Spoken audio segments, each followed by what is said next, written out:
খাওয়া কি পাপ? ভগবান শ্রীকৃষ্ণ ও ব্যাধের কাহিনী। নমস্কার বন্ধুরা, সেবা দৃষ্টি চ্যানেলে সকলকে স্বাগত জানাই। একবার ভগবান শ্রীকৃষ্ণ একটা গাছের নিচে বসে বাঁশি বাজাচ্ছিলেন। ঠিক তখনই একটা হরিণ দৌড়াতে দৌড়াতে এসে তার পেছনে লুকিয়ে পড়ে। হরিণটি ভয় কাঁপছিল। শ্রীকৃষ্ণ তখন তার মাথায় হাত বুলাতে বুলাতে জিজ্ঞাসা করে, তোমার কি হয়েছে? তুমি লুকাচ্ছ কেন? আর এইভাবে ভয়ই বা কেন কাঁপছ? তখন একটা শিকারী সেখানে উপস্থিত হয় এবং সে শ্রীকৃষ্ণকে বলে, এটি আমার শিকার, এর উপর শুধু আমার অধিকার আছে, তাই একে আমার হাতে তুলে দিন। তখন শ্রীকৃষ্ণ বলেন, প্রতিটি প্রাণী ওপর শুধুমাত্র তার নিজের অধিকার থাকে, অন্য কারোর কখনোই অধিকার থাকে না। একথা শুনে শিকারী বলে, এটি আমার শিকার, একে আমি রান্না করে খাবো। তখন শ্রীকৃষ্ণ বলেন, তুমি কি জানো না জীব হত্যা করা পাপ? আর তুমি একে হত্যা করে কি পাপী হতে চাও? তুমি কি জানো মাংস খাওয়া পাপ নাকি পুণ্য?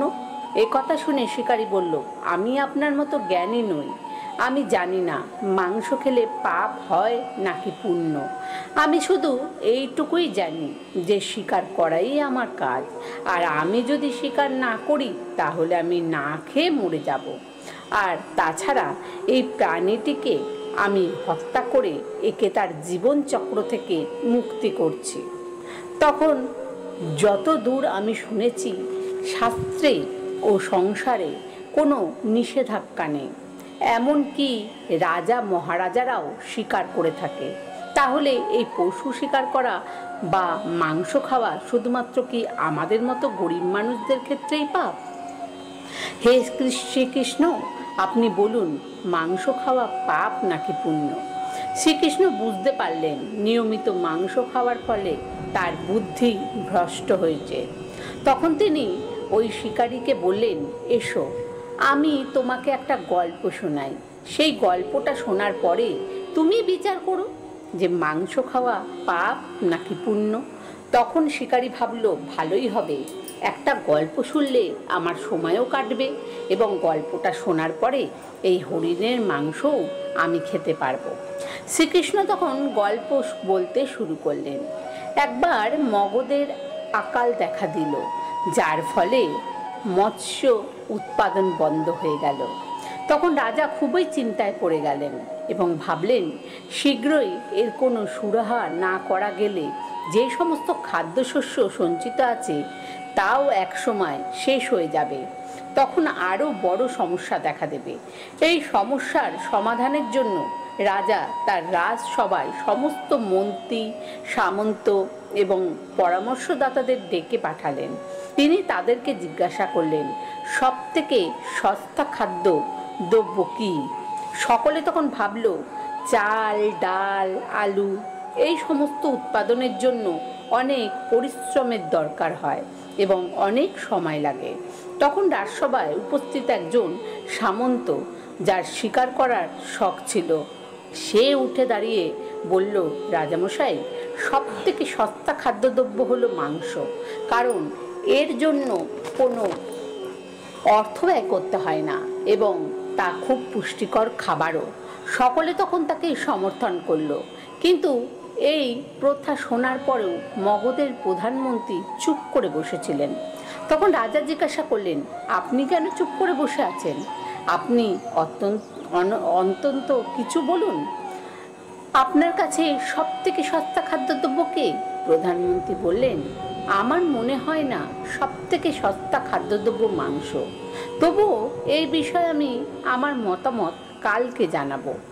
এরপর সেই রাতে ওই প্রধানমন্ত্রী যে সামন্ত মাংস সবথেকে সস্তা বলেছিল তার বাড়িতে গেলেন। তাকে দেখে ওই সামন্ত ভয় পেয়ে গেল এবং আসন্ন কোনো বিপদের আশঙ্কা করতে লাগলেন। তখন প্রধানমন্ত্রী তাকে বললেন, আজ সন্ধেবেলায় মহারাজ খুব অসুস্থ হয়ে পড়েছে। রাজবৈদ্য বলেছে যে কোনো শক্তিশালী ব্যক্তির মাংস পাওয়া গেলে তবেই রাজা সুস্থ হতে পারবেন। আপনি যত টাকা চান আপনাকে তা দেওয়া হবে। আপনাকে 1,00,000 স্বর্ণ মুদ্রাও দেওয়া হবে। আপনি চাইলে একটা পুরো জমিদারি আপনার নামে লিখে দেওয়া হবে।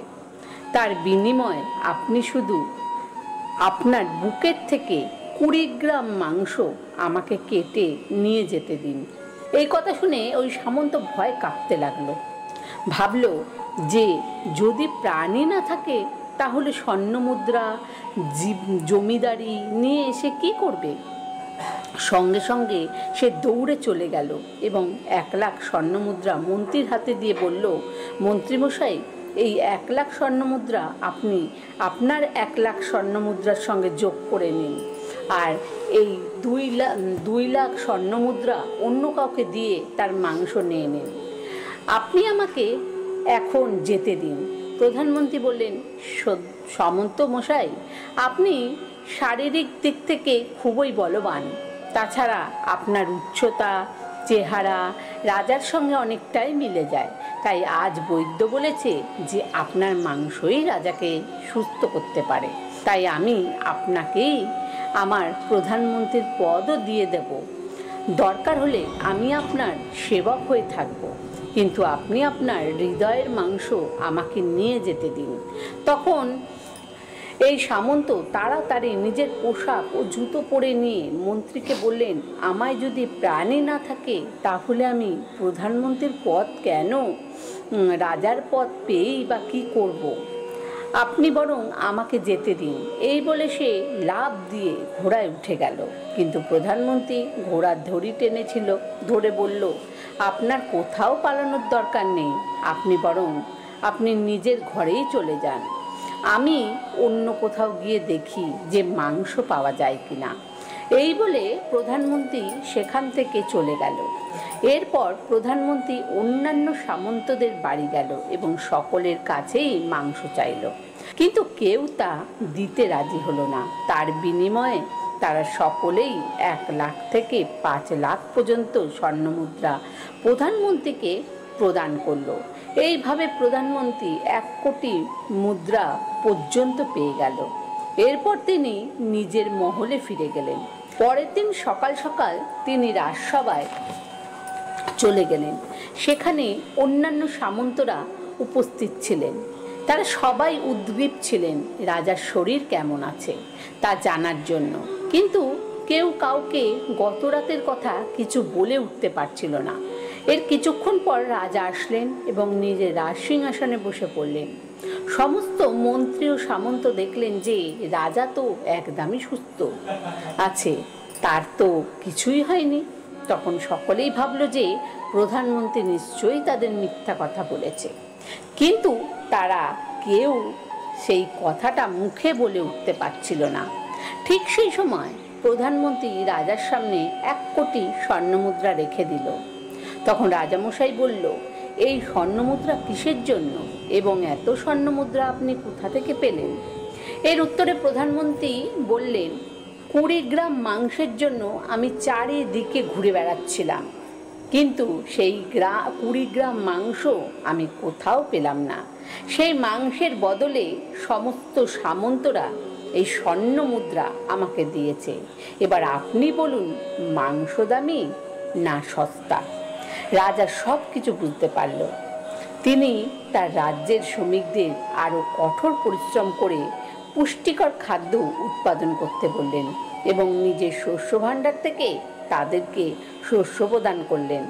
এই 1 কোটি স্বর্ণমুদ্রা থেকে কিছু অর্থ তিনি শস্য উৎপাদনের জন্য ও সেচ ব্যবস্থার উন্নতিতে ব্যয় করলেন এবং বাকি অর্থ প্রজাদের কল্যাণের জন্য তিনি প্রদান করলেন।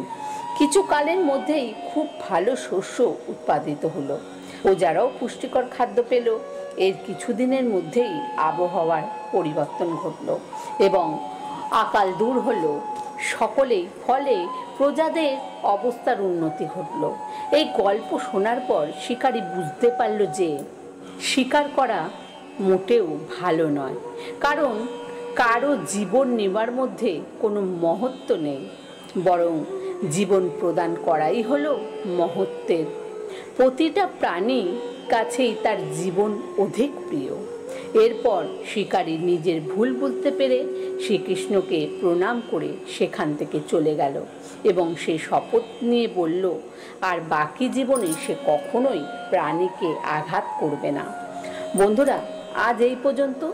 আমার এই তথ্যকথাটি ভালো লাগলে অবশ্যই একটা লাইক করবেন, শেয়ার করবেন আর চ্যানেলটিকে সাবস্ক্রাইব করে আমাদের পাশে থাকুন। কমেন্টে জয় শ্রীকৃষ্ণ লিখতে ভুলবেন না। ধন্যবাদ।